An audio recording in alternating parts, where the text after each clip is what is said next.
back, boys and girls, to another episode of Kayfabe Comparisons. My name is Mr. Knowitall, Daniel John Schafer, and I am joined here once again by the rest of the Kayfabe crew. Introducing first, he is the king of the Kayfabe kickflip, Mr. Wex, breaking the Lawson. Wex, how we living the day, bud?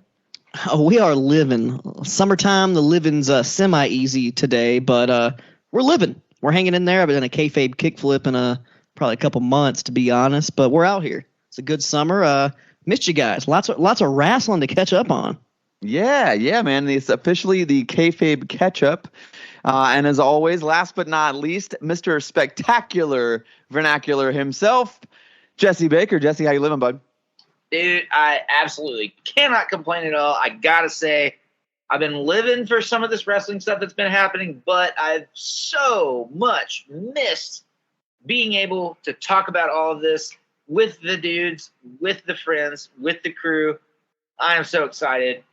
I am just really, really, really stoked that we get to return to this.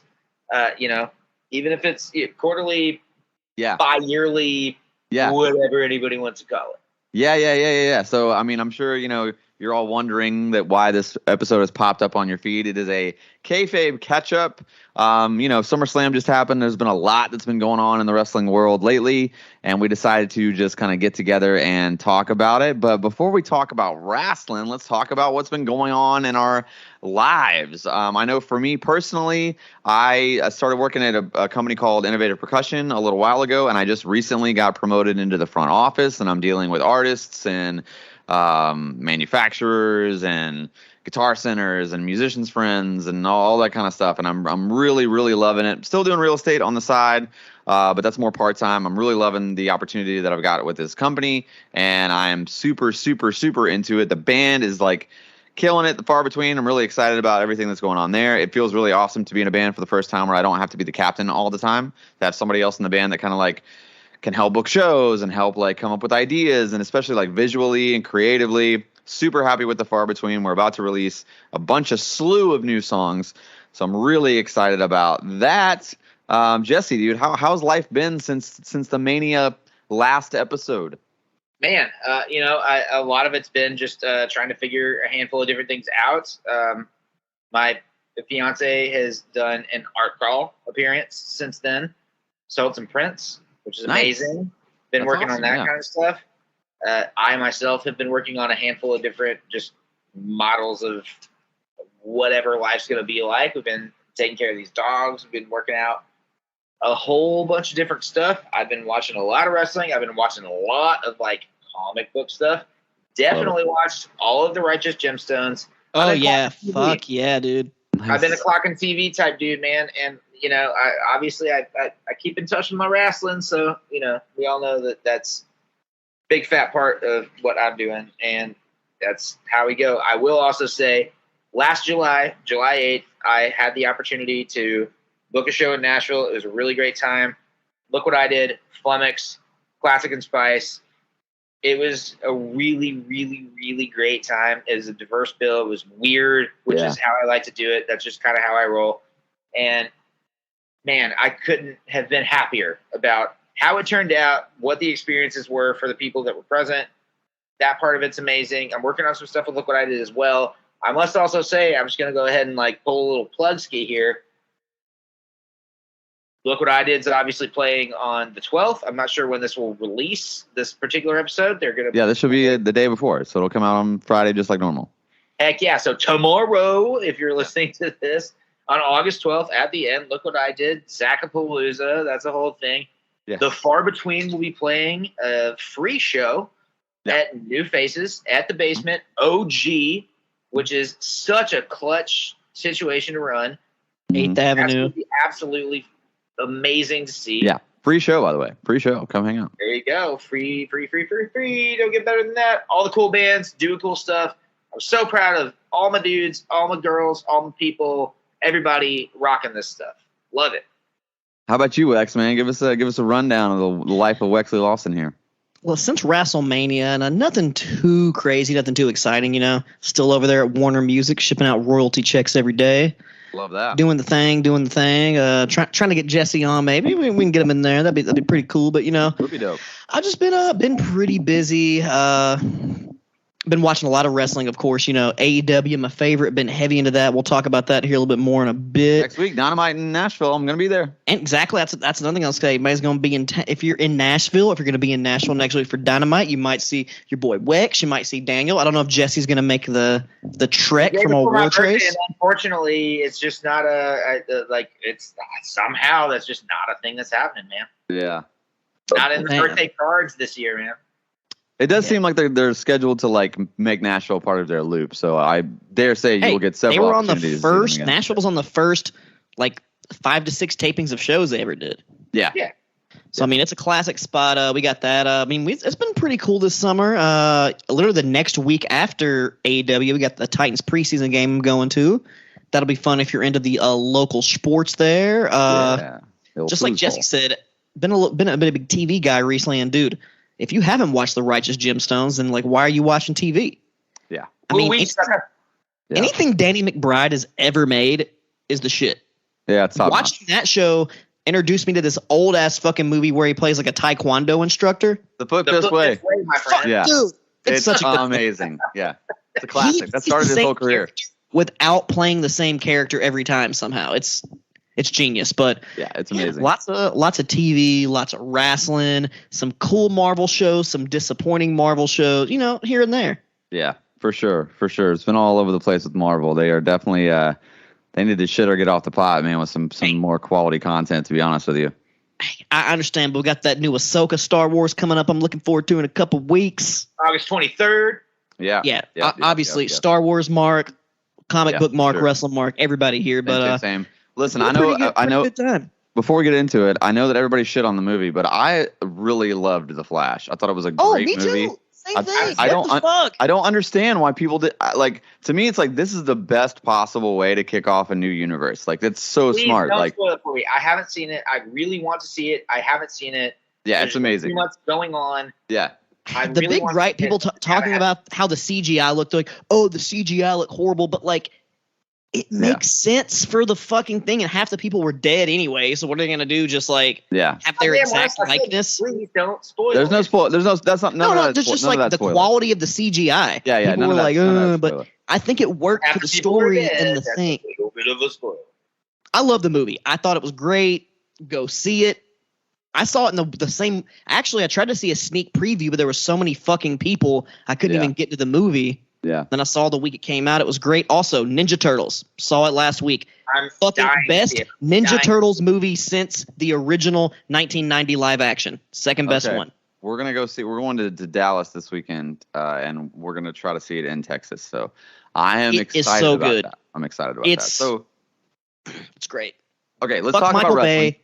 Let's talk about some wrestling. Let's talk about wrestling. Ninja Turtles were wrestlers in WCW. It all relates. Okay, that's fair. Let's talk about wrestling. Let's talk about what's been going on in good old AEW since they're coming to town. I adore the tag team mix-up thing that they did.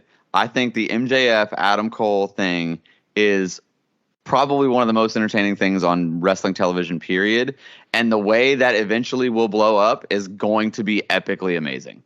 Money.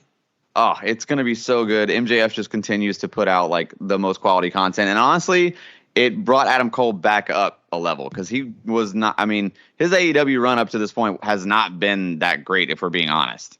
Yeah, and he kind of got screwed, got plagued by injuries and unfortunate circumstances, but I think he's back on his up and up. Yeah. And he looked physically, he looks better. When he came in not the best of shape, and he looks a lot better now. And I just love the way they work that fucking story. If it was WWE, we know exactly how it went. It'd be, can they coexist? Can they coexist? No, they can't. But they're yes, we can coexist. Yeah. And it's fucking great because like you said, when eventually the turn happens, it's going to be nuclear. But right now, them being buddies is so over. It's so good. I thoroughly enjoy it. Jesse, what have you been thinking about AEW programming? I got to say, AEW has been knocking a lot of things out of the park. There are certain things that are, I got to say that they're much more accessible to, in a weird way, much more accessible to the casual fan. Yeah. In a strange way, just from an athletic perspective, just from the glitz and glamour, the oohs and ahs.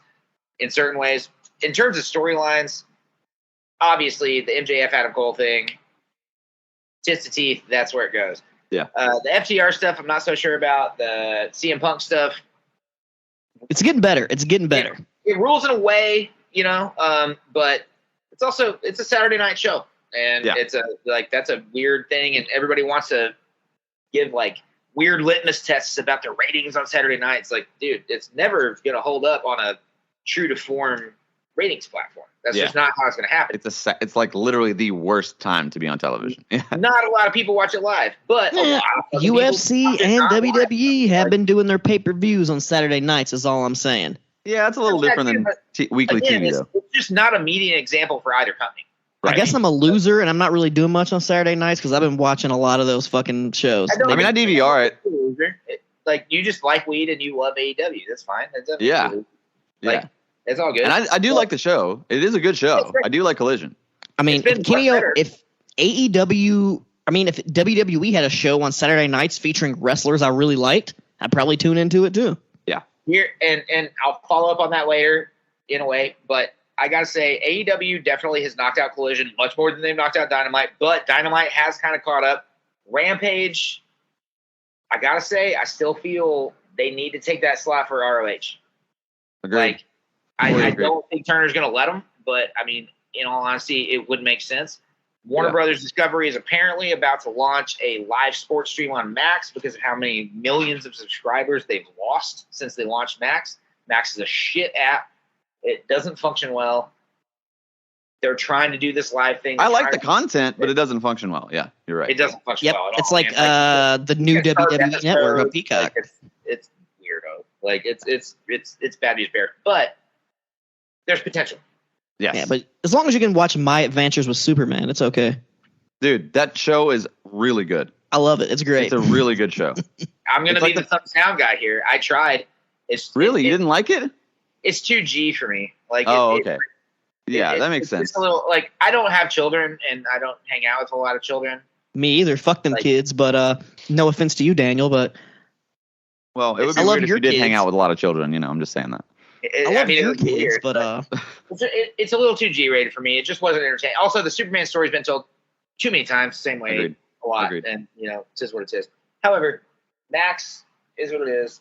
But AEW potentially does have some things. Now, there's also a conversation about them rights fees negotiations, which probably leads into what we're here to talk about today.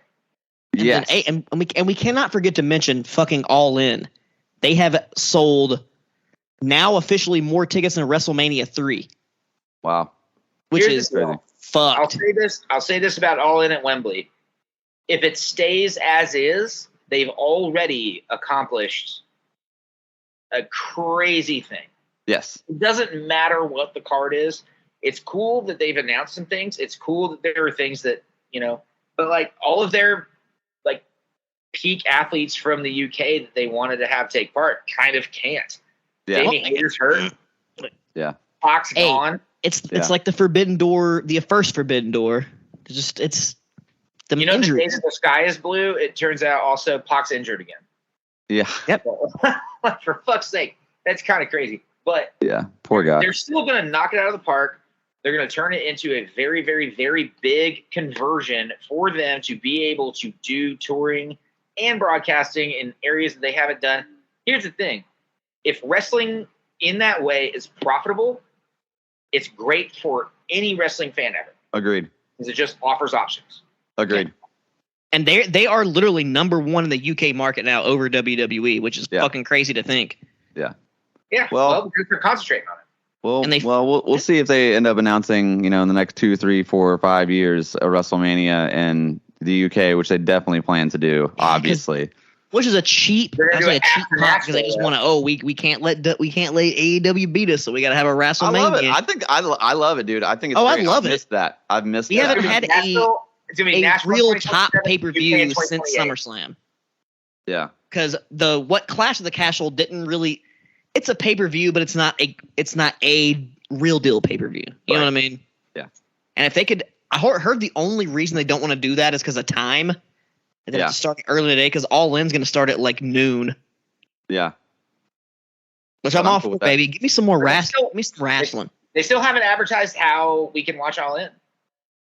It's on paper. They haven't actually said how it's going to be. Paper, just regular pay-per-view. Not yet. They haven't said it. It'll probably be on Bleacher Report, which sucks because that app is atrociously bad. If you watch the Warner Brothers Discovery, I kind of wonder if they're not going to cut like a weird deal.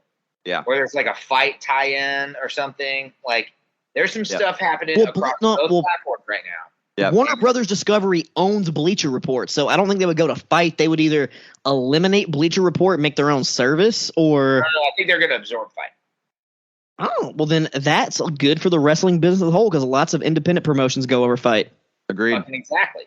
That would be great. That'd be great for them. Probably, let's be honest, who owns Fox, FX, UFC, ESPN, Endeavor, WWE, everything? Donald Trump? It's Walt the fuck Disney. Yeah. Walt the fuck Disney. Oh, so another Nazi. I mean, never mind. Yeah. Well.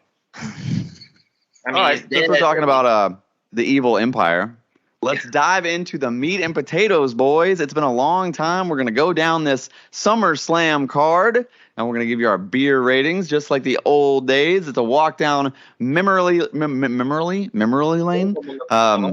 Yeah, I'll get it out at some point. Memory. I'll get there, I promise. So let's just dive right in here. It was SummerSlam 2023. The setup in Detroit Stadium looked awesome. I do like that, like, for the Big Four, at least, they're changing the sets up to feel like a big show. Like, they've been doing it, but, like, I just want to reiterate that I enjoy that. I like that it's not just the Raw set with a different graphic on the screens. You know what I mean? Like, yeah. I do like it. Absolutely hated the Kid Rock opening cinematics. But, like, the cinematics themselves were cool. I just hated him. I just don't like him, period. So that was what it was. You guys got anything on the open of the show? Fuck Kid Rock, and yeah, that's about it.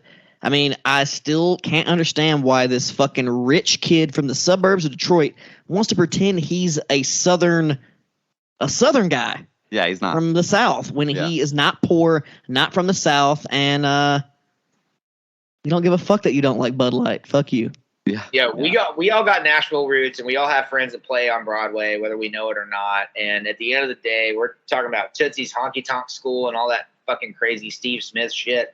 Yeah. All of that Kid Rock has to do with. You're talking about a fucking rich kid from Detroit who didn't fucking get over. His parents had enough money for him to rebrand himself. Fuck that guy. The only reason I ever even fucking knew who he was, first, Insane Clown Posse. Second, Twisted Metal, the video game. Also, that series on Peacock, I can't even bother to watch it. So, I wouldn't know. Fuck Kid Rock. Fuck that whole thing. Fuck Kid Rock. Well, here we go. Let's go into the first match here. The opening match on the card is Logan Paul versus Ricochet. Listen, it really is hard to watch Logan Paul be so good. Like, it bothers me that he is as good as he is. And especially as good as he has been up until this match. Now, he was good, but I do think we started to see some of the green in this match. It was a good match. I'm not saying that it wasn't good. He is still, I mean, I'd say, like, I mean, to be in control of the match as the heel, and he's what, 4 matches in? What, maybe, like, I mean, I have enough fingers to count how many matches he's had, for sure. Right. Yeah. And it's like, you know, you can't help but to compare it to somebody like Kurt Angle, who, like, just came in and was just really good right away. I mean, Kurt's much better. Never looked this kind of green. Now, I will say, when he's in charge, he had to run the match. Couple spots that were definitely his fault. That just didn't, and they weren't bad. They just weren't as smooth as the other things that he's done. It wasn't like massive botches. It was just like a couple of bumps that he took just a little weird. And that I noticed that I have to reflect on in my rating here. But all in all, man, like, that dude, like, he can talk. People hate him. He's a great heel. Ricochet, I love that he's finally getting some shine. I wish that dude could talk. Can't talk to save his life. I wish he could. But if you just need, if he had a great mouthpiece, he'd be amazing. I think they should turn him heel, honestly. But we'll get there. There were, definitely some stutter steps overall. That moonsault into a tornado DDT was easily like the coolest spot of their match. A couple of nice false finishes in there too. I love the cheap heat win. I think that really solidified. It wasn't just an amazing spot. It's like a classic heel thing to do. Hiding the brass knuckles and all that. Like, I love it. I love just building the heat. I thought it was really good. I gave it 4.5 beers. Jesse, where are you at on this one? I really can't echo more of what you said in a better fashion, except the biggest reason that I had a detraction from my rating on the match was if you're going to be the viral guy and you're going to do all this stuff and you're a YouTube person and that's kind of how you captured all of your fucking sentiment, like, we should have known who handed you the nuts. Yeah. That should have been a person that we cared about. Yeah. And in all honesty, KSI. like, if it wasn't your buddy, if it wasn't a YouTube guy, which I wouldn't have known, they could have easily been like, oh, that's a YouTube guy or TikTok guy. I'd be like, okay. Yeah. But if it's not going to be that, it should have been a heel in the E, and it should have fucking helped them moving forward. Yeah. So I agree. To me, that part of the booking had big detriment to me. I love the finish. I don't disagree with the finish. I just think that was terribly mishandled. I went 4 flat. Okay. And only because same things. Also, I'm not going to lie, I love seeing him get that little bit of a shiner right underneath his eye. Yep. I love seeing that shit swell. Yep. The realness definitely added to it. Wex, where you at on it? I'm very close to you guys. I went 3.5 beers just because, just like you said, when it comes to the athleticism, Logan Paul's got that shit. Buckshot lariat to the outside. Yeah. Never seen that before. And when it comes to wrestling, like when it comes to the in-ring shit, he's got it, like doing the moves. Mm-hmm. But I just don't think he has like the psychology. Like not yet. It's not getting yet. there. But like when it comes to athleticism, he's picked it up quicker than like most people. But when it comes to like the nuances, the athleticism, just the little things here or there, the ring presence, the like where like what's going on, like he's got a long way to go. But when it comes to just pure athleticism, that's why someone like Kurt Angle is leaps and bounds above him, just because he understood the whole fucking thing. And when you're someone like Logan Paul, you don't wrestle every day and you have months and months to practice a match. If it's not good, then you really fucking suck. You can train to your heart's content with the best people that have ever been a part of this business or this industry. True. Yep. Like, and he literally gets to train with those people, and he gets to practice his matches for like months before he does them. Like most people, they like, all right, we're calling it in the fucking ring, let's go. Yeah. If he had to do that, it wouldn't be as pretty. But I mean, still pretty fucking good. It sucks, like you said. It pisses me off how naturally good he is at it. Yeah. It's just ridiculous. I fully agree. But 3.5 just because there was just a little something missing. But like it was very entertaining, good opener, good thing to get you sucked in, get hooked in. And like you said, you have all these YouTube dudes having some random crony pass you the nuts. Like last time KSI, I don't know if he was doing something or like fuck, I don't know. I gotta be honest, on YouTube, Mr. Beast, I don't know. Fuck. KSI was. I didn't know who KSI was until that happened. I'm not that type of person who pays attention to that, but I was like, at least that's a person that apparently meant some shit to some people. Yeah. If they just told me that was CSI, that was SVU over there. It was Lonnie Sanderson. Cool. Lonnie There's Sanderson. just no identity. Yeah. Like, I don't know. There's so many fucking random YouTube people. Like shit. It could have been anybody. Or just have him pull it out of his tights. Like he had it the whole time. From his ass, from the ass side though. They never pull it out of their ass. They always pull it out of the front. Imagine you pull that out of your ass. That'd be innovative. It'd be innovative. All right, well let's keep it rolling here. After the match, we get Sheamus arriving in a monster truck. Okay, and then we got Righteous Gemstones, by the way. Yeah, the Redeemer, baby. We did get a package for Lesnar and Rhodes, and I think that they've really gotten back to what they do best with these, like the highest level of production for the video packages in the entire business. I mean, they're unmatched. Like, I mean, the production value was just absolutely top notch. I'm really glad they actually showed the blood on Lesnar and they didn't edit any of that out. I thought it was top notch work there. And then we get the actual match here. It's Lesnar versus Rhodes. It's a standard Lesnar match, essentially. It just like kind of ragdolling Cody, which honestly is exactly what it should be. I thought the build was great. I thought the comeback and the cutoff into the Kimura was just a really good storytelling. Like, I mean, these guys know how to tell a story in the ring. And and they did that really well. The rebuild of Cody is good. I will say, I still fully believe that Cody Rhodes should have won the title at Mania. I understand everything that's going on with the bloodline, but he should have won the title at Mania. We'll get to that later. We will get into that later for sure. Either way, nice rebuild to watch. They definitely haven't lost faith in Cody Rhodes. They're still pushing him to the moon, getting the actual beast Brock Lesnar to shake his hand, and not only that, but like do the four corners and raise his hand, and like that's a big deal. It really is a massive deal. That's a SummerSlam moment that will be on highlight reels for sure. Thought the match was great. I don't think that you could have done it any better.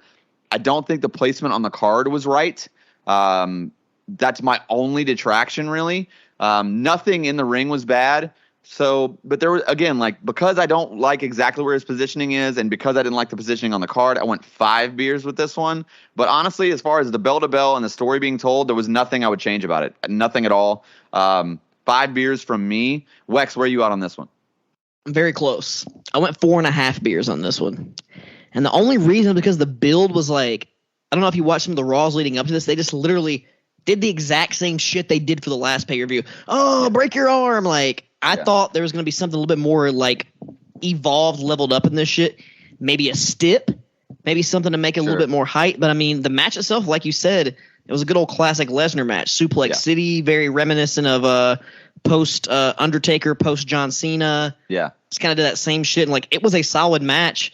But the build is kind of what lacked for me. And then apparently that raising hand thing was not planned. Brock just kind of did that, which is kind of cool. It was kind of like just boost Cody up, which, like you said, he still should have fucking won at WrestleMania. Yep. 2 other people should have fucking beat him since then, but we'll get to that in a minute. But, yeah, like, if the build was a little bit better and maybe a little bit variation, maybe like a dog collar or a no DQ, something a little bit more intensity, maybe a little blood, would have boosted it up for me. But, 4.5 beers for that one. Cody versus Brock. Jesse, where you at? I know this is going to surprise everybody probably. It's a 6 for me. Wow. Oh, shit. Nice. And here's the reason why. This is a thing that I like. Please, anyone listening, anyone tuning in, including my partners here, please tell me if I'm wrong. But Cody broke a handful of barriers. One of the biggest ones being he translated an original song that was meant for his theme song just for him and brought it to the E with him. And I don't think anyone else has actually ever done that. Nope. He is the first person. Yep. Not an original song, maybe a licensed song they used previously, but never an original. A licensed song is one thing, but an original song that was meant for him, which obviously that downstate song is meant for him. And he's breaking barriers left and right. Yes. And a big barrier, he beat Brock Lesnar clean, dude. Yeah. I mean, I understand the stairs. I understand the deal. I get it. But, like, he beat Brock clean. Yeah. And how many of us have complained about how often we watch Brock just run through everybody and shit? You know what I mean? Like, it's one of those things. Brock did one of those things that we always recognize when he does it, which is a long-form match that went well, that was wrestled well by both people. The psychology was pretty on point. I got to hand it to the commentary. They super sold it. Like, commentary was great. Excellent. Yes. And as a quote-unquote payoff, I'm not saying that's the final payoff, but the quote-unquote payoff for what they wanted to do, I don't care if the moment with the handshake was manufactured or it wasn't manufactured. Who gives a shit? Yeah. It was great. Yes. It was excellent. That is a different kind of thing, the likes of which you'll never see ever again. That particular level of that build, you'll never see. And I got to hand it to him. It's a full 6-pack. Nice. I'm not really mad at it, honestly. Like, I mean, the only thing for me was like the placement of the match and the fact that I'm still just a little bitter about Mania. But that's just my own personal. Is like, I mean, where else could they have put it? Honestly, yeah, I think this is probably Lesnar's best singles match since his match against Danielson and Finn Balor. Both of those were really good because it wasn't they made you think, oh, this Brock might fucking lose, but this time Brock actually lost. But he'll go. No, like same thing. We work with Finn and we work with Danielson. He like worked with them, and like that was one of the last few times he like worked with people and didn't just suplex the hell out of them. Like he took some Cody shit. Yeah. But the psychology of rolling out of the ring and all that stuff, that shit was choice, man. Like the way that they pulled that, it was great. Yeah. After the match, we got a little promo for Payback next month, which was cool. And then we get a promo for Trish and Becky. And don't even get me started. I think they missed the boat on that, honestly. But we'll just breeze past that, honestly. Let's go on to the next match. It's SummerSlam's Battle Royal. Battle Royals are what they are, It just kind of feels like a way to get the guys on the show and a way to get a win for LA Knight, honestly, who they really need to kind of shit or get off the pot with, because it's like it feels like he's one of the most over talents, and creatives like we don't really know what to do with you, and it's kind of. I mean, he doesn't have a really long lifespan. He's 40 years old. You know what I'm saying? Like he doesn't have. I'm not saying like he's only got a year. But you got to. He's not. I don't think he's going to get this over. I mean, he's not going to get any more over, is what I'm saying. Like now is the time to do something with him. Put him against Rollins, whatever you got to do. Give him the title, whatever you got, or even give Gunther. Like have him in Gunther's reign, become the new IC champion. That'd be massive, But we'll get to Gunther and all that later. I mean, I do think that they did a really good job for a battle royal and telling new stories and starting new ideas in a battle royal. I think they did a really, really, really good job of that. I think Grayson Waller and The Miz kind of sharing that moment, like, hey, holy shit, we kind of look like a pretty good team. And then the idea hit me. I was like, yo, that's pretty much the only way I want to see Grayson Waller, to be honest with you. Like, that's a really good idea. It's great for The Miz, too, who's kind of slowing down a little bit. Just give him a tag team, let him, nurture this guy that's just come up from NXT. It makes perfect sense. He's still got tons of heat. Miz is a made man. He's a made man. So, like, I loved all of that. I thought Gable is silly over too, and I feel like they got to do something with him. Even if it's comedic. You watched Raw. Okay, well, yeah, I missed Raw. I also watched Raw. Raw didn't Raw, miss. but we'll get to that. I don't know. I thought it was the best it could be, and so I gave it the highest rating I could possibly give a battle royal, and so I gave it 3 beers right in the middle. I feel like you can't really give a battle royal much more than that. But I thought they did it well. If you're going to have one, they told a lot of stories. They got everything done they tried to get done. Nothing looked bad. Nothing was out of place. And a lot of things can go wrong with that many bodies. 3 beers. I'm solid with it. Jesse, where are you at on this one? Dude, I have to give it 4.5. And as I texted you guys while I was watching this, I have a hard time recalling a battle royal type match.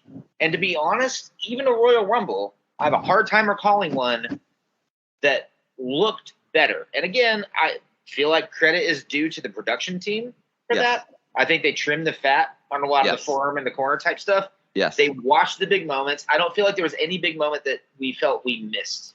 Yeah. They were developing those stories, but they were shooting them. And that's great. It's hard to do. And so any of the fat they kind of got rid of.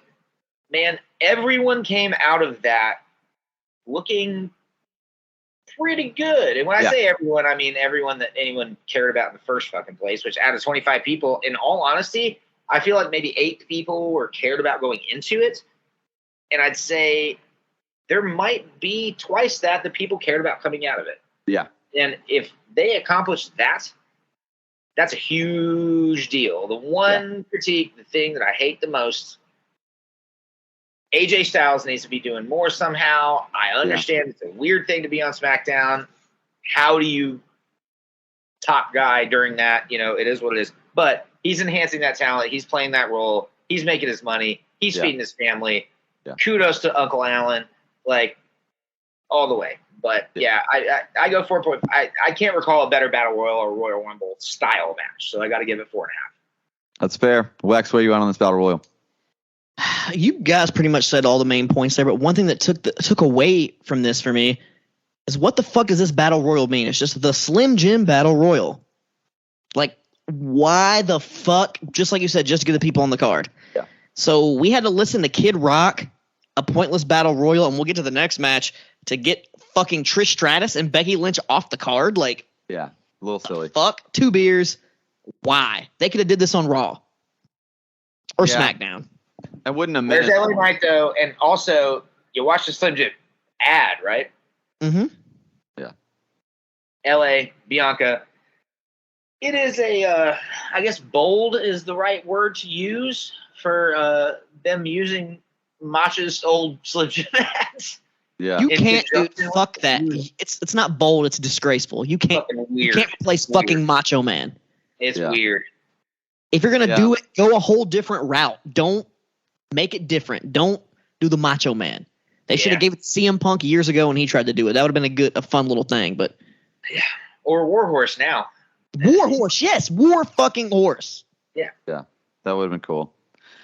All right, well, let's keep it rolling here. Do We we get a have package to? for Rousey versus Baylor. I mean, like, I literally wrote down as I'm watching the package, like, I can't help but think that this is going to suck. And I was right. It sucked. It was easily the worst thing on the show. The MMA rules thing just never works. I don't know why they keep trying to do that. It's so stupid. Didn't they learn from New Japan Pro Wrestling that does not fucking work? Yeah, it doesn't work. It doesn't work. It just stop trying to do it. I mean, I don't know. The only shining moment is I feel like it's pretty safe to say that the Rousey era is over, and I think She's that's gone. She's out. yeah, She's good. gone. Yeah. Like, good. Like, I mean, As a I whole. guess she got to put over her friend. It wasn't for me. I didn't like it at all. I gave it 1.5 beers. Wex, where you at on it? You were very generous. I give this motherfucker no beers. It pissed me off. Like, I actually didn't tune into SummerSlam until after this match happened. This is the first one I went back to rewatch, and it was a fucking regret. It Yeah. sucked. Yeah. It was dog shit at its best. They could have had like a Ken Shamrock fight pit with some weapons. That'd have been a little bit more exciting, but yeah, this really sucked, and I regret watching it, to be honest.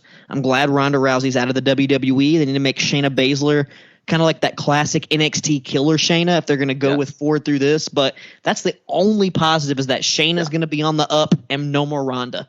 Yep. That's all I got to say about that. Jesse, where you at? It's a goose egg for me, man. I mean, like, the MMA rules in a wrestling realm is already going against some stuff. Especially with, like, if you did MMA rules with, like, I don't know, Riddle and Gable, it would be different. Yeah. But you're doing it with Ronda fucking Rousey and Shayna Baszler. Not everybody, not the casual fan all the way knows Baszler's background. But Right. everyone fucking knows Ronda Rousey's background. You do MMA rules, everything you do is going to look fake. However, they obviously greenlit a couple of very stiff skis, Yeah. which if you have to do that, even though you don't let anybody else do that, if you have to greenlight that in order to sell the feud, it obviously is worth jack shit. Yeah, it's not worth Like, it. it's just one of those deals.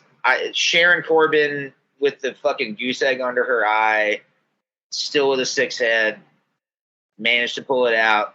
Rousey's gone. Good for her.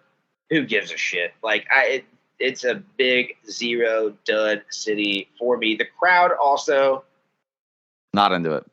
did not care. No, they booed the fuck out of him. Popcorn match for sure.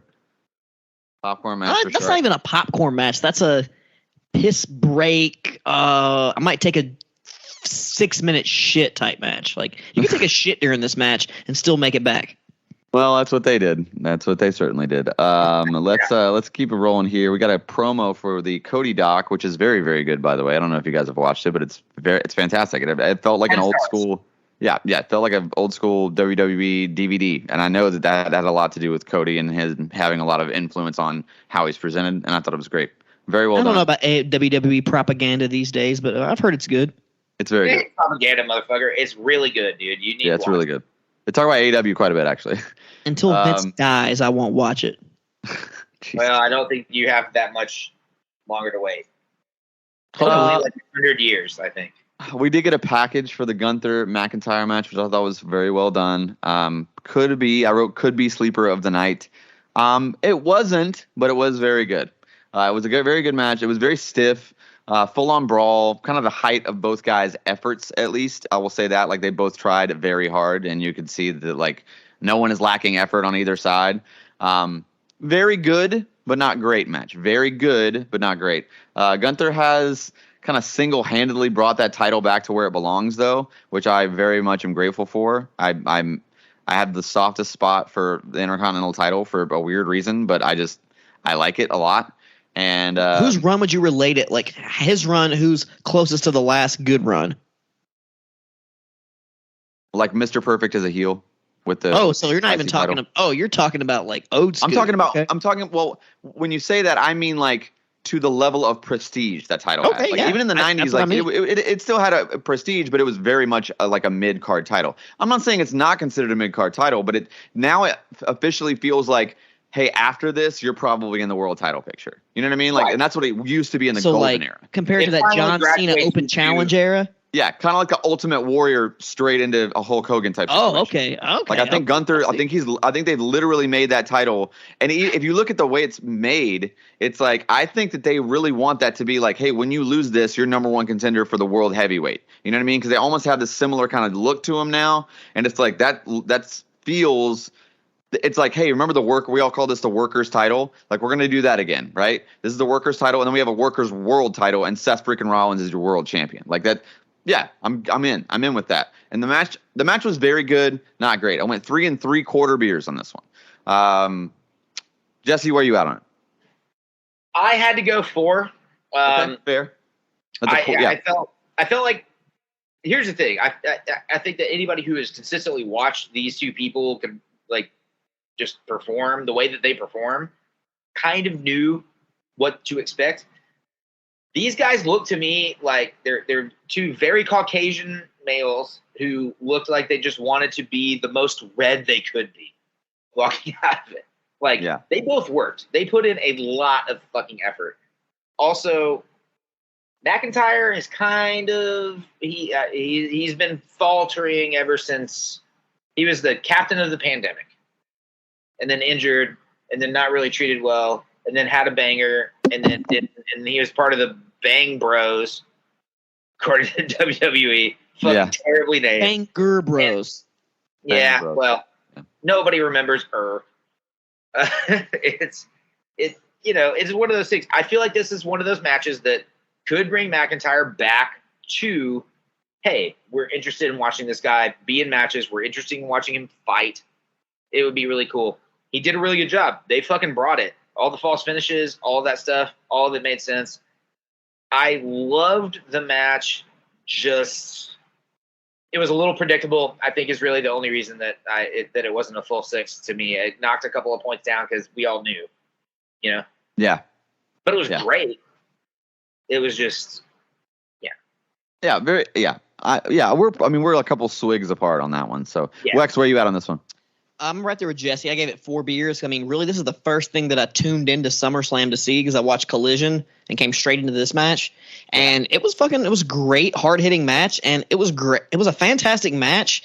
I just say it's not as good as the WrestleMania 3-way, but it had that same type of vibe. Yeah. So I gave it 4 beers because it wasn't that same. Like the WrestleMania 3-way was fucking. So we talked about it, one of the best. Yeah. So this is like right up in there in the alley, but it's not quite as good. But yeah, 4 beers, a good way for me to open the show. Yeah. And we kind of kept it rolling after this. It's the package for Balor and Rollins, really good. Balor has just kind of made leaps and bounds on the mic with this run. Like, I had no faith in Balor and the Judgment Day, but over the past couple months, I feel like they've really pushed a lot into his character. I hope they continue to do that because he feels like a main event guy again. And it's been a very long time since I felt like Finn Balor was the main event guy. And I feel like they just did a really good job building him back up, just making him a credible title threat, if you will. So the match had a ton of heat, dude. Like, there was people really genuinely cared about the match. The crowd was super hot. I love that they finally got, the fans into like long-term storytelling, because I feel like that's what they're doing now, especially with this specific title. And not only that, but I mean, Roman Reigns, Jesus Christ, like, how long can you make a story? Too long, but let's keep going. Yeah. I don't know. Top notch. The storytelling in the ring was great. I even liked I even liked the Priest. I thought everything was booked perfectly. I thought it was really good. I very rarely like interference. All of it made sense. I hated this in the beginning when at Money in the Bank when Priest won. I was like, what a waste! The worst person to possibly win it. But I see what they're doing with the creative, and I like it. I think it's a good thing. It's going to elevate both guys, and Finn and Priest could legitimately at this point have a thing that people care about. And like, I don't think that would have said could have been conceived that like 2 months ago. So they've done a really, really good job of it. I went 5.5 beers on this one. So I very, very, very much liked it. Seth freaking Rollins just doesn't miss, dude. He's touching GOAT status, honestly, in the ring. Like, he's getting to a point where like you got to put him up there with the Shawns and the Bretts. Like, I'm not even talking about for his era. I'm talking about all time greatest ever. Like, he's so damn good, dude. 5.5 beers for me. Wex, where you at on it? I am literally right there with you. 5.5 beers. This match of the night, in my opinion. Yes. The only thing that took this away from not being a 6 beer is Finn Balor getting his lick back. If he would have got the victory, would have been a full 6-pack, even if it was just for a few weeks and Seth got the title back. Agreed. The storytelling was like impeccable in this match. And like even like great near falls, like everything was great. Like going back to their match 7 years ago and like the whole 7 with a scar like on his the paint. Yeah. That was fucking sick, and just the great storytelling, the buckle bomb, everything in this match was fucking, even like you said, the interference was booked perfectly. Yes. It wasn't overdone. It wasn't like the bloodline. We'll get to that in a minute, but it worked out perfect. The stomp on the fucking, it was great. If Finn somehow would have pulled out the victory, it would have been a 6-pack, because then for sure Damian Priest would have turned on him. Like, the possibilities. But yeah, 5.5 beers, match of the night, Finn Balor, my favorite WWE wrestler since he's been in the fucking company. I like, just like you said, he's etching his way back in that main event status. And if he can just stay right there, get one more title run, man, I'm all for it. 5.5. I'm into it. Jesse, where you at on it? I've got to do the weird fucked up Meltzer thing where I rate this a little bit higher than what our scale is. Like, it's 7 beers for me at least. Oh, wow. The main reason why I hated the idea of the interference, but watching it play out, it was just so fucking expertly done, and it set up so many things.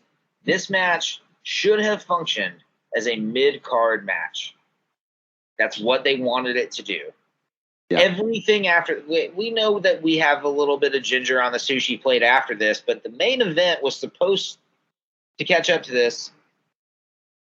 Obviously, probably guessed my feelings on that one. Spoiler, it did not.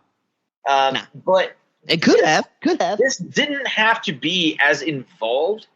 It didn't have to have the same amount of storyline in ring, involved, any of that shit. Seth wearing a vest, and again, commentary. Yes. Like, my God. Like, commentary was not only both of the athletes inside the match when they were one-on-one retelling every part of that feud, but commentary. Not like they laid back a lot, but they also really just enforced, like, it, without question, match of the night. Honestly, there was no way anything was going to catch up to this, in my personal opinion. Yeah. Like, it tugged on them heartstrings, baby. Yeah. Yeah. If you're a fan of either of those dudes and you watch and you know the story, you're invested. You're 100% in there. That's literally one of the only matches I was actually looking forward to on the card, to be honest. Yeah.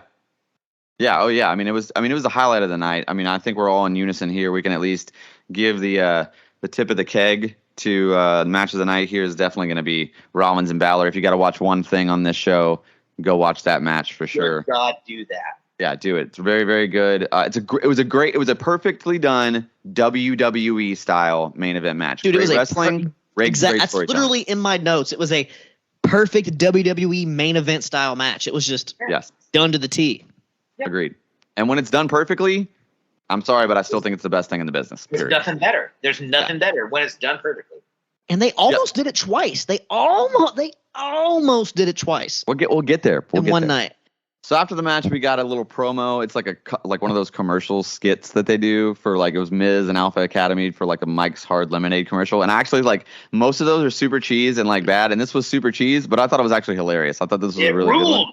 Yeah. Did you immediately go buy a Mike's Hard right after that? No, but I did enjoy it. I was like, you know what? That's money well spent. That's a good little commercial. Some people did. Yeah, somebody did. Yeah, somebody did for sure. We got a package for the women's match, and damn, dude, they got a tough job to follow the match that just preceded it. So, hell yeah. So I tried to keep that in mind when I rated this because I know that I was rating it from that perspective of having just watched a literal perfect match. That it was like, I'm trying to like give them the benefit of the doubt, and the work was not, I wouldn't say sloppy, but like clunky. Like not super solid. Just the flow wasn't really there. The crowd is kind of in a natural lull too, just from having expended so much emotion in the last match that I don't know. The wardrobe malfunction really screwed up the momentum, and they never really got it back after that. I didn't even notice that, so I guess it must have not been that important. Yeah.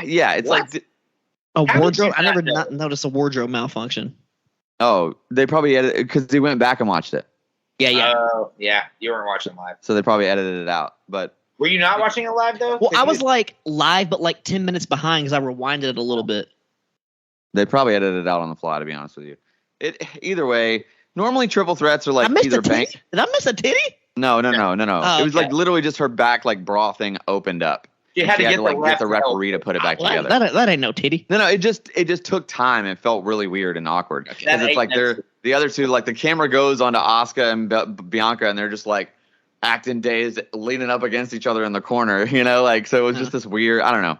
It just like kind of killed all the suspension of disbelief. Normally, triple threats are either like bangers or duds, and this was somewhere in between. It wasn't a dud, but it wasn't a good match either. I gave it like 2 3/4, like almost midway, like but not quite, So 2 3/4 beers for me. Jesse, where you at on this women's championship match? So I have two different ratings, which for anybody who watched the show, I'm sure everyone would understand why. The actual match, I have to give at least 3.5, and here's why: worst placement possible on the card. For sure. Like that was such like they're fighting from underneath, no matter what. Battle Royal should have been here. I say Rousey Baszler. Yep, that's Okay. Like, that's what I was about to say. I understand that the reason that I'm saying that might sound like I'm saying just swap the women's matches, but I'm saying like if we're gonna do the dead thing, it should have happened here. Like Yeah. it was gonna be dead no matter fucking what. That shit was set up to fail. So it should have happened right where this is. However, the Charlotte wardrobe malfunction thing notwithstanding, the 3 people in the match, I will say, absolutely worked their ass off. Bianca she could have sold ice to a fucking Eskimo the way that she sold that knee thing. Or the way that, like, dude, that yell, that squelch, that whole scenario, getting carried out. I was sitting here like, oh, man, are you going to take away Commentary. my favorite? Commentary sold it perfectly. They did as well. Again, got to give the kudos. But came back in, rocked that 450 thing. She kept selling. Kept selling. And then Asuka went in, did the mist on the figure 8. Like, that was a great spot, the way that they did it. The second rating is a dud. Because that Money in the Bank thing, is it just going to be habitual that we fuck Bianca Belair at SummerSlam? Yeah. Every year? Is it just going to be, hey, I can succeed for 10 seconds, and then whatever the fuck else you guys want to do, I'll just wear on me, I guess. Like, that sucks. Yeah. Yeah. That whole Lex, where cast, you at man. Where you at on that one, Wex? Okay, actually, this match, I went 3.25 beers. A little bit over average. Okay. And just kind of like all you guys said, like the placement of the match kind of sucked because it came right after like match of the night, pretty much. But the thing about this match that like really got to me, like something just felt off. Like a lot of the spots, like cool spots and everything, just kind of sloppy. Like not even like really bad, just kind of like Morley said, clunky. Not even sloppy, just like they weren't fucking clicking. And then I'm going to go ahead and say the opposite of you said. As soon as Bianca hurt her knee, I fucking knew it. I don't know if it's me being a wrestling fan, but I was like, oh yeah, she's coming back. She's fucking coming back. She's not hurt. She's immediately coming back. Like, I knew in my head, I was like, yeah. And kind of going back to what you said, yeah, let's screw Bianca over at SummerSlam or whatever, but why always screw Asuka on any major fucking pay-per-view? She always loses. And Bianca is kind of entering that like Didn't she always win the wins. title at WrestleMania though? Bianca is like kind of that Super Cena right now for the women's division. She always wins, even though she got cashed in on, which actually saved the rating for me because I was like, really? Bianca Belair again? And Asuka's getting screwed over again. Charlotte, who cares? That ship is sailed. I don't give a fuck about no Charlotte no more. But I was very disappointed with Asuka getting screwed yet again. And I just knew. I was like, yeah, her knees really hurt. And then she hits the 450. And I'm like, okay. And like you said, Jesse, that ending with the 450 and the mist and the figure 8, like that was a great sequence. But I don't like seeing Asuka just gets always fucking screwed over. I was gonna say by Charlotte and minutes, what? They recaptured the worst placement on the card for 5 minutes. I understand that, but honestly, that was placement great on the card, the way it ended, I'm just not a fan of Super Bianca and Asuka getting screwed.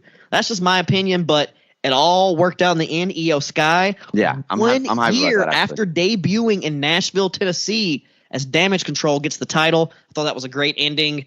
That's kind of what boosted up to me. It was a 2.5 before, but a 3.25 after the cash in. I thought that overlonging arcing story worked, especially if you watched SummerSlam last year and you remember, if you even went to it, you're from Nashville. Like I've been thinking this whole year, I'm like, so what was the point of Damage Control? But now it makes sense. Io Sky with that title. Hey, we got Io Sky. We got Hikaru Shida in AEW. Lots of more. We're in that era of Japanese women's pro champions again. It's great. I'm really anxious to see the eventual Bayley Io Sky match. That's going to be dope for sure. So I don't think that's where they're going, dude. I don't think that's where they're going right away. You know who signed their contract is coming back in a couple of months. Wait, Kairi Sane. She's coming back. Oh yeah, Kairi Sane. Yeah. Ooh, we're gonna have a Japanese fight fest, which is my favorite. So let's go for it. That's cool. That's cool. Kinda. Yeah. So after that, we got a package for the Bloodline, which it has gone on for a very long time. I agree, but this storyline is an all-time great, like literally generational, all-time great storyline. It might have been. No doubt about it. It was. Yeah. I mean, it should have ended with Cody at Mania for sure. But now we get Jay, and listen, like I love Jey Uso, immediate first ballot Hall of Famer. Best tag team in WWE history, and I genuinely do mean that. I think that they are the best tag team in WWE history ever. And main event Jay just doesn't work. You're not gonna sell me I know a lot of people that are really invested in the storyline are like, oh, Jey Uso is the guy that has to beat him. It has to be Jay. It would be so good. And go where with Jey Uso as your Universal Champion? Like, absolutely not. Like, there's no way. So immediately you have a massive uphill battle. Like, and it's just, I do like that they're not playing the PlayStation 1 augmented reality graphic of Roman Reigns anymore. I like that. I'm glad that's gone. They are. I didn't see that. When we were watching it, that's like my most hated thing. I fucking hate it. My fiance hates it, and every single time it shows up. I said PS2, but we were wishing that it didn't happen, but it happened. It was Flash cameo CGI levels. Yes. They absolutely JavaScript animation that just looks awful, dude. Like exactly, it's like an AOL online startup. Look, I click on a chat. When we all had COVID, cool. Yeah. Not now. Listen, I will say that both dudes are really good wrestlers. They obviously do have chemistry. The story is works. And the meat and potato, the work of the match was pretty good. But I don't know. The ending, the finish really killed it too. The brother thing, your brother turn unless this is literally going to go on until next WrestleMania, which is what I think, and they're just going to doing the whole thing about wrapping everybody back together again. We break them up just to get them back together, and then Cody wins the second time around. I think that's probably what I think. We're having a Hart Foundation situation right now. I think it's just going to be they're going to get Jay back in and they're going to go mega heel again. And, I think that's where they're going with it. I don't know. I gave the whole thing 3.25 beers for me. Above average for a wrestling match. Didn't really do much to further the story except piss me off and try to split up the brothers even more. It just, I don't know, not into that vibe. I feel like throughout history, brothers against each other outside of Brett and Owen doesn't really work. It never worked for Matt and Jeff. Nope. It never really worked for a lot of tag teams that they break up, honestly. So Kane and Undertaker, goddammit. Yeah. Well, yeah, I guess brothers. So. But yeah, quote unquote brothers. Jesse, I know you got a lot to say, man. What do you think about this main event? I got to go in the middle. I agree with everything you said. The bell was not engaging. Where Roman has really succeeded is in the mic work. Yes. And when I say mic work, obviously we know what I'm talking about. Not on a mic, like in the middle of the ring, doing the shit talk, just running the verbal performance. But the reason that it works is because it's not on a microphone, and right. It is not convincing. I'm sorry, I know a lot of people are cheering for Jay. I get it. It's not fucking convincing. It's just not. I read a thing, and I hate to quote a different podcast or a different radio show, but I have to agree. I read a thing on Busted Open Radio where they said exactly what I said, which was this was a bullshit excuse for a no disqualification match. They just named it something different in order to fucking put extra people in there. And the one thing that could have changed it would have been putting one elder of their actual family, don't care who. If Rikishi was sitting there and sat up and did a thumbs down towards somebody, how much fucking more could that have meant without interference, without any dude? And that obviously, I am telling you right now, I am directly quoting that shit from Bully Ray on Busted Open Radio, but I said it in my voice as I was watching it to my fiance the exact same time. Yeah. It's just not. There's no stakes. Yeah. So here's the reason that I go 3. I think they know that the bloodline thing, they're kind of getting to the point where it's a little tired. Yep. They understand, dude, Seth and Finn were the workhorses. Mm-hmm. That was the fucking match of the night, beyond a shadow of a doubt. So they know they have to kind of shift it over, but they still have to give the last match spot to this one other thing.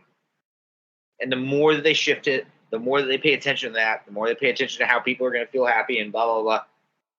Do you see all the kids that were walking out with their parents during that match at the end of the night? There's a ton, dude. This is Detroit. They want to go see ICP or talk to Kid Rock or whatever. But that's why I gave them 3, because I think they are actually paying attention to it. And I think the reason that it's cooling off is because they know, hey, we have some actual real deal heat, some real deal movement in this other way. Yeah. Wex is dying over there. He's got something to say. He's that or having a stroke. I don't know what's happening. Wex, how do you feel about this main event? A little upset, but I'll go into it. So, this Roman Reigns bloodline storyline is entering NWO year 2 levels. Mm-hmm. It started off really hot. I was like, oh yeah, fuck yeah, Roman Reigns is great. But literally after this match, I am back to pre-pandemic Roman Reigns. Fuck you. I'm going to boo you because I'm tired of you. Not because, you're a good heel, but no, I'm fucking tired of it. Yeah. They've beat this dead horse in the fucking ground. Should have been Sami Zayn, should have been Cody, should have been Jay. Those were the 3 people storyline wise it made sense one of them to take him down, even if it was briefly. But what the fuck else do we have left? What do we have to look forward to? The Rock, who they've been teasing for 9 years, who's probably never going to do this shit. No, I'm over it. I'm just. And if he does, ran its course. And if he does, he's losing. So yeah, exactly. and there's no win for anybody. At this point, Roman Reigns is back to pre-pandemic Roman Reigns, John Cena 2009 levels. I'm over it. Like, fuck you, get off of my TV. I don't want to see you. I'm glad they made a new world championship so we don't have to wait 6 more months for him to defend it. Like, I'm over this shit. The match itself, like, the work rate, great. And literally up until Jimmy Uso showed up out of the crowd and pulled him out, I was like, oh my God, this is a banger. If he pins him on this Uso splash, goddamn 5.5, almost six beers. But they literally just ruined this shit for me. Like, I don't watch much of WWE as it is. I pretty much watch the pay-per-views, look at the highlights, but like, this makes me not even want to give anything with Roman Reigns has a chance. I'm just over it. I'm like, all right, let me know when someone else has the title. Right. Like, I don't give a fuck about Roman Reigns, Paul Heyman, or any of that bullshit anymore. Seth Rollins is the man in WWE now as far as I'm concerned. But yeah, 3 beers because of the bullshit. But what could have been turned into shit. They need to fucking get over the shit. Figure it out. Yeah. Have Seth take the belt. Be Seth 2 belts. Do something. Seth 2 belts. I like that a lot, actually. I'm not mad about that at all. That'd be super cool.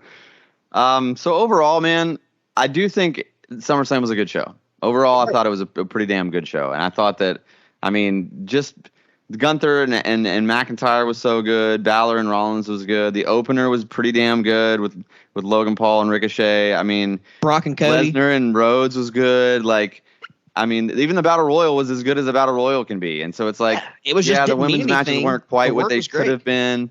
The main event was a little fizzle, but they weren't like, I mean, outside of the Rousey Baszler match, which was absolute drizzling shits, I like, there was nothing else that was like just bad.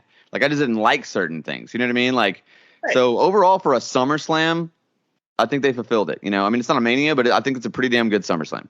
Jesse, what do you think overall? Wasn't as good as last year in Nashville, Tennessee, because Detroit is a piece of shit compared to Nashville. Lex, but you go first. I mean, it was missing one thing called JEFFJARRET. Well, that's because AEW's got that right there on lock. Yeah, I know that. He ain't doing much for them either. But hey, he's going to be on All In, baby. He's going to be on All In. I'm telling you. Oh, I'm sure he will. Yeah. And I applaud AEW for their efforts. I will say on this particular SummerSlam, I expected to not like what they did. Like Daniel knows I'm not the most pro WWE person. I'm not like staunchly pro AEW the same way that Wex is, but I'm not the most pro WWE person either. SummerSlam over-delivered from top to bottom. I'd agree. Yeah. I agree. I was not hyped at all. I'm like, Detroit? Yeah, that sounds like summertime fun. Right. But I agree, Jess. They definitely over-delivered on my expectations. I was going into it like, fuck, I don't care. Like, whatever. There's something that I think they're working on for the Big Four, and I think they've like started to figure out, or if not, actually figured it out. Instead of doing 2 days, instead of extending the thing, doing 1 day PLE on Saturday, and really making sure that the Monday night also over delivers. Yeah. I think that really comes from Triple H's NXT booking. He's doing one show that's just like substance. Yeah. Raw was great, dude. I gotta say, like, there were a couple of misses or whatever. Like, I get it, but overall, like, that was the most engaging Raw that I've watched in years. Because Vince is at home and has no input. That's why the commentary is so good. That's the reason why commentary is so good. And they brought Michael Cole. Even though Michael Cole, we all hate on the motherfucker, he's probably their best guy. So it's kind of good to see him on all the shows now. Yeah, they changed the commentary teams because they are negotiating their rights fees with all of the networks. And let me tell you this. There is no world in which WWE doesn't grossly benefit from their rights negotiation fees. There is not a situation where they're like, people don't want them. That's fucking like absolutely. That's imaginary. Yes. They absolutely are the world's leader in their industry. They are also now partnered with fucking UFC and Endeavor. Yes. The best case scenario is that they get something that wants to give them a live streaming service as well. Why the fuck do you think WBD decided they were going to say, we're going to have a live sports forum now? Yeah. Hey, If you're gonna watch anything on Raw this week, go back and watch that Fatal 4-Way match with Chad Gable. It's great. It was a fucking banger. I will say that. It was very good. I will definitely go back and watch that for sure. Great. Well, boys, we are here. We are at the end of the Kayfabe catch-up. Man, from Mania to SummerSlam. I don't know when we're going to do another one of these, but keep your feeds alive. Keep subscribed to the channel. And we will, we'll let you know. Actually, we won't let you know. We're not going to let you know when something's coming. We're just going to drop it. So, just stay subscribed and be surprised when we drop the next one on you. You can always find me, your boy, Mr. Knowitall, at Daniel John Schafer on Facebook, and then at Daniel Daybreak literally everywhere else. So, yeah. Jesse, where can folks find you? You can just find me whenever we surprise drop episodes. My last name is Baker. You can look me up if you want to. Yeah, there you go. Wex, hit him with the script, baby.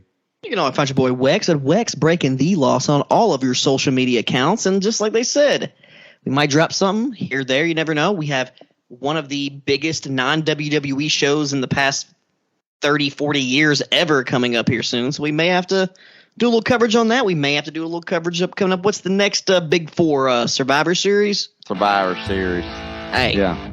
I saw the Undertaker Survivor Series in Atlanta threatened by ISIS, and I said, "Fuck ISIS." Oh yeah, Undertaker are they doing war games us. now? Every SummerSlam, or every Survivor Series, yeah. They ain't said it yet. But... You mean Blood and Guts? No, I'm just kidding, but no, I don't. Yeah, hey, last Blood and Guts was pretty. I don't know if you guys watched that, but that was pretty fun. The Dynamite one? Yeah, I skipped weekly bowling league to go watch a Dynamite. It was great, except for the camera people who didn't catch the fucking finish on live television. Yeah, it all worked out, though. It was fun seeing Kota Ibushi there. Yeah, I'm sure I did when you watched it on the internet. Wrestling is fun. I'm excited. I love wrestling. We're definitely going to be back on the feed sometime. Thanks to everybody who was subscribed when we were doing a weekly thing. Be sure to tune in for these Kayfabe catch-ups from time to time, especially around big moments. And, that's going to do it for us. We're out. We'll see you guys next time. All right. Holla, holla, holla, holla, holla.